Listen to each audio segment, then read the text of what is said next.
उपात अंचल में अफिम चाष एकर एकर जमी चाष होती जहर खबर पाइबा परे सीधा चाष होता जमी उपर माड़ी बसिला अबकारी विभाग स्वतंत्र टीम। तेल नदी निकटस्थ जमी मोट 20,280 अफिम गछ ठाब करा उक्त टीम द्वारा समस्त गछ को नष्ट करने सह सेगुड़िक पोड़ी दि जाइए। अबकारी टीम पहुंचवा समय अभियुक्त जनक अफिम गछरे पानी देउथला। टीम को देखि अभियुक्त सेठारो खसी जाबाकू चेष्टा करुवा समय माड़ी बसिला अबकारी टीम।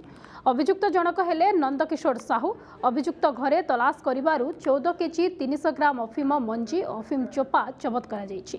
जार मूल्य 21,450 टंका हब। नष्ट करा जाइतबा गोटे गछर मूल्य सरकारी हिसाब रे 5,000 टंका हब। से परिमाण रे 20,280 गछर मूल्य 10,21,21,000 टंका हब बोली सरकारी आकलन करा जाउछि।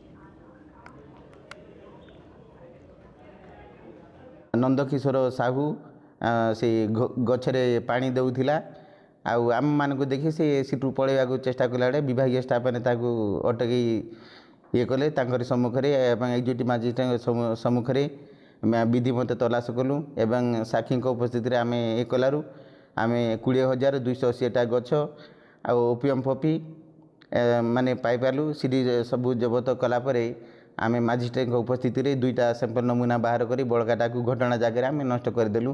पॉपी स्ट्रो 14 केजी 300 ग्राम जबत करागला सेटा मजिस्ट्रेट उपस्थित करागला आ दुईटा को ये कलार सीजर लिस्ट प्रस्तुत कलापर आम ये कलु। हॉनरेबल कोर्ट एडीजे कम सेशन जज उमरकोट को चालान करने आम ये कर। जदि आपंक आम भिडी भल लगा तेब आम चैनल को लाइक शेयर और सब्सक्राइब करने को जमा भी भूलु नहीं।